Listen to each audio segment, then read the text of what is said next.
लाजवाब किस्सा ट्रेन चलने को ही थी कि अचानक कोई जाना पहचाना सा चेहरा जर्नल बोगी में आ गया। मैं अकेली सफर पर थी।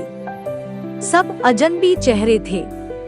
स्लीपर का टिकट नहीं मिला तो जर्नल डिब्बे में ही बैठना पड़ा। मगर यहाँ ऐसे हालात में उस शख्स से मिलना जिंदगी के लिए एक संजीवनी के समान था। जिंदगी भी कमबख्त कभी कभी अजीब से मोड़ पर ले आती है। ऐसे हालातों से सामना करवा देती है जिसकी कल्पना तो क्या कभी ख्याल भी नहीं कर सकते। वो आया और मेरे पास ही खाली जगह पर बैठ गया। ना मेरी तरफ देखा, ना पहचानने की कोशिश की। कुछ इंच की दूरी बनाकर चुपचाप पास आकर बैठ गया। बाहर सावन की रिमझिम लगी थी, इस कारण वो कुछ भीग गया था। मैंने कनखियों से नजर बचाकर उसे देखा। उम्र के इस मोड़ पर भी कमबख्त वैसा का वैसा ही था। हाँ, कुछ भारी हो गया था, मगर इतना ज्यादा भी नहीं। फिर उसने जेब से चश्मा निकाला और मोबाइल में लग गया। चश्मा देखकर मुझे कुछ आश्चर्य हुआ। उम्र का यही एक निशान उस पर नजर आया था कि आंखों पर चश्मा चढ़ गया था। चेहरे पर और सर पे मैंने सफेद बाल खोजने की कोशिश की मगर मुझे नहीं दिखे। मैंने जल्दी से सर पर साड़ी का पल्लू डाल लिया। बालों को डाई किए काफी दिन हो गए थे मुझे।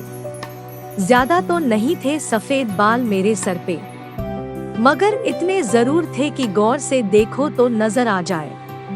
मैं उठकर बाथरूम गई। हैंडबैग से फेसवॉश निकाला, चेहरे को ढंग से धोया, फिर शीशे में चेहरे को गौर से देखा।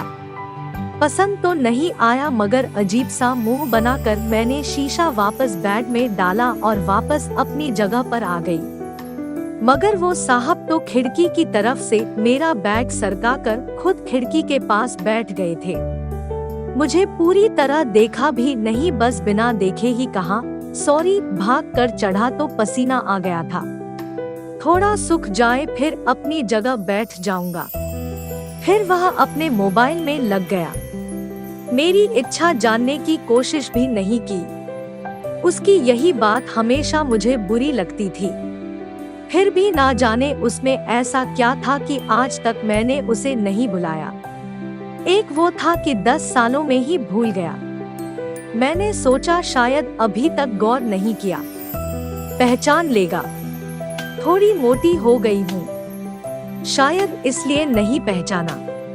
मैं उदास हो गई। जिस शख्स को जीवन में कभी भुला ही नहीं पाई, उसको मेरा चेहरा ही याद नहीं माना कि ये औरतों और लड़कियों को ताड़ने की इसकी आदत नहीं, मगर पहचाने भी नहीं शादीशुदा है।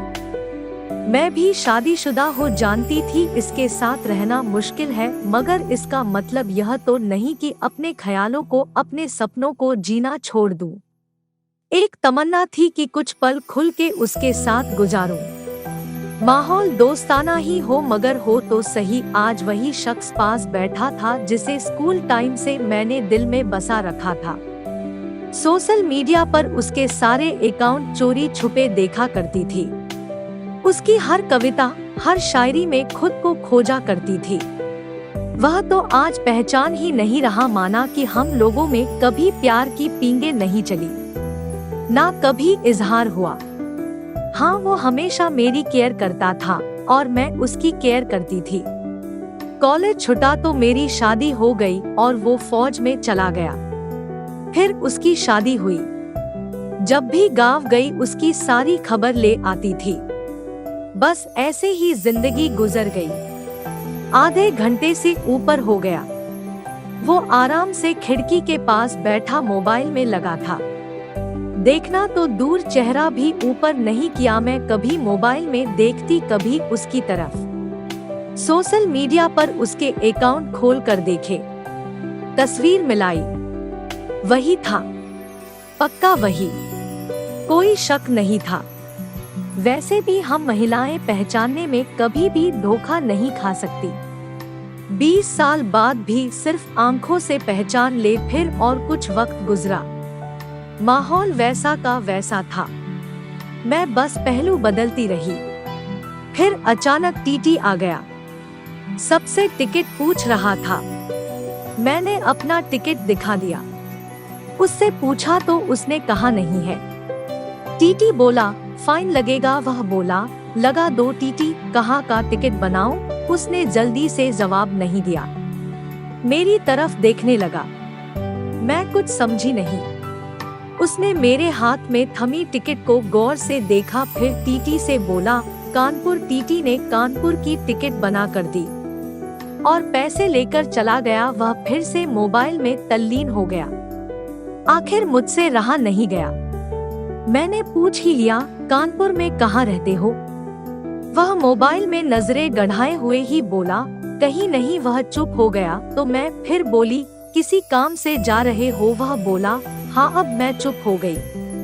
वह अजनबी की तरह बात कर रहा था और अजनबी से कैसे पूछ लूं किस काम से जा रहे हो।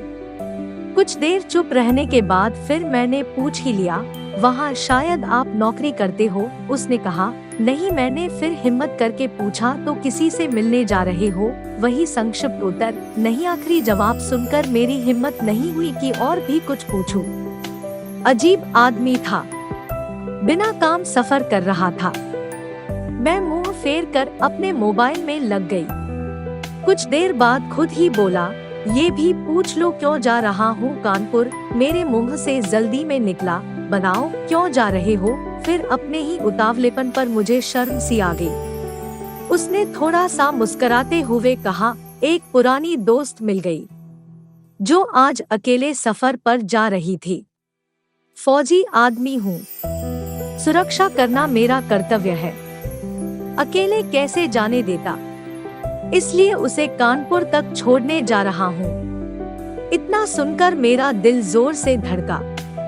नॉर्मल नहीं रह सकी मैं, मगर मन के भावों को दबाने का असफल प्रयत्न करते हुए मैंने हिम्मत करके फिर पूछा कहाँ है वो दोस्त? कमबख्त फिर मुस्कुराता हुआ बोला यही मेरे पास बैठी है ना। इतना सुनकर मेरे सब कुछ समझ में आ गया कि क्यों उसने टिकट नहीं लिया, क्योंकि उसे तो पता ही नहीं था मैं कहाँ जा रही हूँ। सिर्फ और सिर्फ मेरे लिए वह दिल्ली से कानपुर का सफर कर रहा था। जानकर इतनी खुशी मिली कि आंखों में आंसू आ गए। दिल के भीतर एक गोला सा बना और फट गया। परिणाम में आंखें तो भिगनी ही थी। बोला रो क्यों रही हो? मैं बस इतना ही कह पाई तुम मर्द हो नहीं समझ सकते? वह बोला क्योंकि थोड़ा बहुत लिख लेता हूँ इसलिए एक कवि और लेखक भी हूँ, सब समझ सकता हूँ। मैंने खुद को संभालते हुए कहा शुक्रिया मुझे पहचानने के लिए और मेरे लिए इतना टाइम निकालने के लिए। वह बोला प्लेटफॉर्म पर अकेली घूम रही थी, कोई साथ नहीं दिखा तो आना पड़ा। कल ही रक्षा बंधन था इसलिए बहुत भीड़ है। तुमको यूं अकेले सफर नहीं करना चाहिए। क्या करती, उनको छुट्टी नहीं मिल रही थी और भाई यहाँ दिल्ली में आकर बस गए। राखी बांधने तो आना ही था। मैंने मजबूरी बताई। ऐसे भाइयों को राखी बांधने आई हो जिनको ये भी फिक्र नहीं कि बहन इतना लंबा सफर अकेले कैसे करेगी। भाई शादी के बाद भाई रहे ही नहीं, भाभियों के हो गए, मम्मी पापा रहे नहीं, कहकर मैं उदास हो गई। वह फिर बोला तो पति को तो समझना चाहिए, उनकी बहुत बिजी लाइफ है, मैं ज्यादा डिस्टर्ब नहीं करती और आजकल इतना खतरा नहीं रहा, कर लेती हूँ मैं अकेले सफर। तुम अपनी सुनाओ कैसे हो? अच्छा हूँ, कट रही है जिंदगी। मेरी याद आती थी क्या? मैंने हिम्मत करके पूछा। वो चुप हो गया, कुछ नहीं बोला तो मैं फिर बोली सॉरी, यूं ही पूछ लिया। अब तो परिपक्व हो गए हैं, कर सकते हैं ऐसी बात। उसने शर्ट की बाजू की बटन खोलकर हाथ में पहना वो तांबे का कड़ा दिखाया जो मैंने ही फ्रेंडशिप डे पर उसे दिया था। बोला याद तो नहीं आती पर कमबख्त ये तेरी याद दिला देता था। कड़ा देखकर दिल को बहुत सुकून मिला।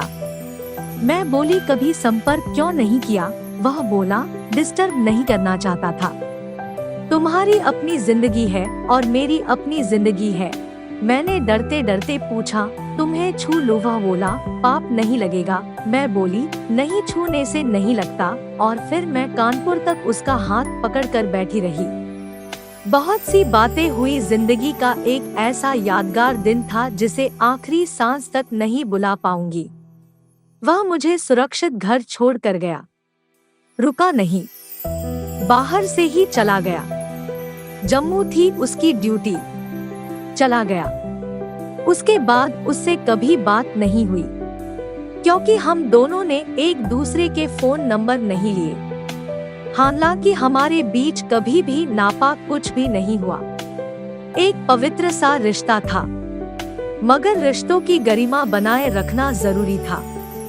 फिर ठीक 1 महीने बाद मैंने अखबार में पढ़ा कि वो देश के लिए शहीद हो गया। क्या गुजरी होगी मुझ पर वर्णन नहीं कर सकती।